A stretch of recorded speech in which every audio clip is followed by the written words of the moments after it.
Dahil sa ating low pressure area, nandito na po kasi yung ating low pressure area sa 240 kilometers west-southwest ng Puerto Princesa, Palawan. Kaya yung Palawan area ay magkakaroon din ng widespread rains na maaari pong magdulot ng mga pagbaha at pagguho ng lupa. The rest of the Luzon ay may ulan din tayo dito sa Metro Manila. Tulad ng sinabi pa natin kahapon, ngayong araw ang maulan dito sa Metro Manila. But towards the night ay magkakaroon ng medyo mag-improve ng ating weather condition. And then nandito ang concentration ng mga ulan natin sa eastern section ng Central Luzon ngayong maghapon po. Sani, medyo maulan dito sa Quezon City. Ano yung dahilan ng pag-ulan? At saka yung New Year natin, medyo uulanin ba tayo? At least nung Pasko, hindi tayo inulan at dito sa Luzon. Ang pag-ulan po natin dito sa Metro Manila, ito ay kumbaga tagos sa epekto ng ating tail end ng cold front. At inaasahan natin na hanggang maghapon lamang itong pag-ulan natin dito sa Metro Manila. And then kakaroon tayo ng improvement actually. Ang concentration ng ulan nga natin mamayang gabi ay dito sa eastern section ng Central Luzon. And then sa pagsapit ng 31, kung walang pagbabago yung ating sinasabi ng ating mga models, yung ating rainfall model forecast, ay medyo magandang panahon tayo dito sa Metro Manila. Dito lang talaga sa Mindanao dahil mayroon tayong inaasahan na isang nanumungong sama ng panahon o low pressure area na maaaring makaapekto dito sa southeastern part ng Mindanao bago dumating po yung bagong taon. Okay, maraming salamat Sani Pajarilla, weather forecaster ng Pag-asa. At doon sa mga kababayan natin yan, baka daw meron na namang mamuong sama ng panahon, medyo mag-ingat na ho tayo, mas maging alerto tayo para hindi na humaranasan yung nangyari sa Cagayan at Iligan City. Halos isang linggo matapos manalasa ang bagyong Sendong sa Mindanao, muling rumagasa ang flash flood sa ilang bahagi ng Mindanao. Pero ngayon, sa bahagi naman po ng Bukidnon. Sa Valencia City, tinatayang aabot sa 1,000 pamilya ang apektado ng pagbabaha mula pa kahapon na umaga. Sa videong kuha sa YouTube ng isang nagpakilalang Night Dongsky, kitang-kita ang pagragasa ng tubig mula sa Pulangi River. Umapaw po ang ilog at inabot ang ilang bahay na halos bubong na lang ang kita. May ilang bahay pa sa gilid ng ilog ang tinangay. Sa ulat ng RDRRMC Region 10, 100 pamilya ang nailigtas matapos matrap sa baha. Sinisisi naman ang pagragasa ng flash flood sa magdamagang pagbuhos ng ulan. Sa Compostela Valley naman, umapaw din ang Batoto River. Abot dibdib din ang taas ng tubig sa San Francisco, Agusan del Sur, kaya kinailangang ilikas ang 334 na residente sa gym doon. Patuloy naman pinaghahanap ang 19 na buwang gulang na sanggol na nahulog sa isang ilog sa Surigao City. Hindi rin po nakaligtas ang ilang lugar sa Visayas sa tuloy-tuloy na pagbuhos ng ulan dahil naman sa buntot ng cold front. Sa Ormoc City, Leyte, mahigit 100 residente ang inilikas matapos umabot hanggang baywang ang baha sa ilang barangay kasunod ng buong araw na pag-ulan doon. Gumamit pa ng rubber boat para dalhin ang mga evacuees sa isang covered court. Ganito rin ang sitwasyon sa Palo, Leyte, kaya naman nagpatupad ng forced evacuation. Sa lakas naman ng ulan na bumuhos sa mga lungsod ng Mandaue at Cebu, halos pumantay na sa tulay ang tubig sa ilog. Lubog sa tubig baha ang maraming kalsada, tindahan at maging ang ilang sasakyan. Bukod sa pagbaha, may pagguho rin po ng lupa na naitala sa sitio Lower Busay sa Cebu City. 2 bahay doon ang natabunan ng landslide. Pasandahan na natin ang mga maaksyong balita sa umagang ito sa ating Ronda Reports.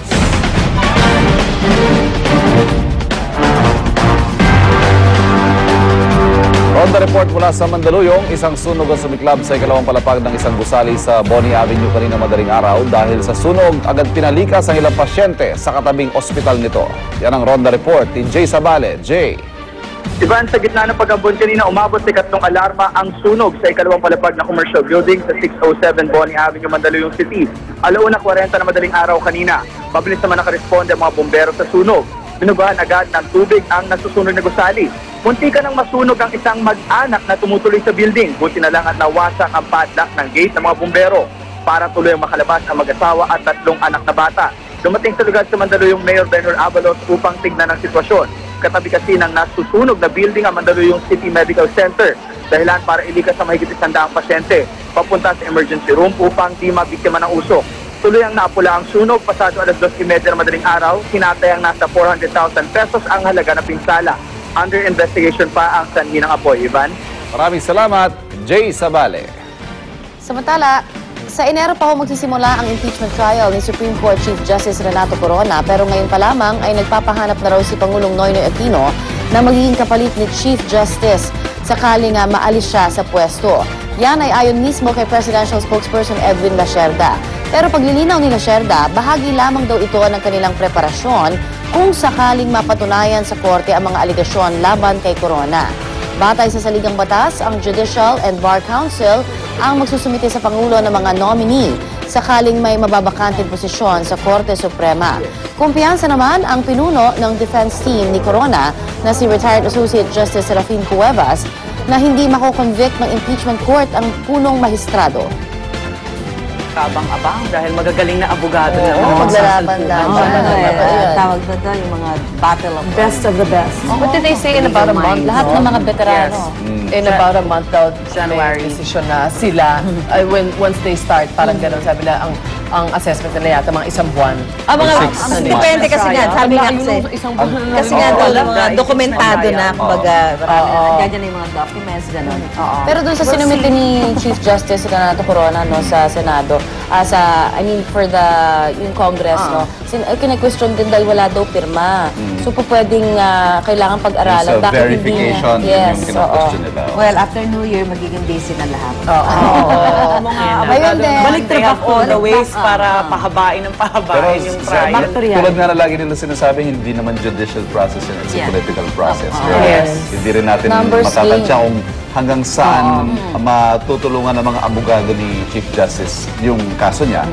Dahil hindi nga siya purely judicial process. Tsaka kung mapatunayan, kung ma-impeach na siya talaga ng tuluyan, tagal lang naman sa pwesto. Hindi lang siya pwede tumakbo. Yun lang. So, in the meantime, Walang imprisonment. In the meantime, in the meantime, nakaupo siya. nakaupo pa rin. Justice siya. So, pag Oo. may mga kaso, boboto pa rin siya. May mga panawagan nga na mag-inhibit na muna siya. Mag-leave. Oo. Sakit lang yan. Pero, Chief Justice siya, pero si Pangulong Pinoy, nagpapahanap na ng bago.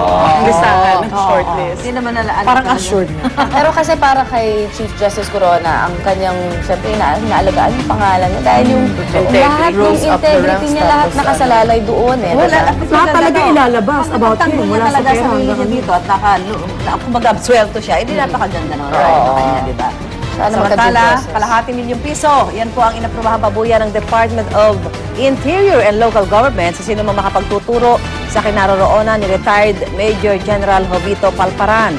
Ayon kay DILG Secretary Jesse Robredo, hindi raw kasi natuloy ang pasabi ni Palparan na susuko siya bago magpasko.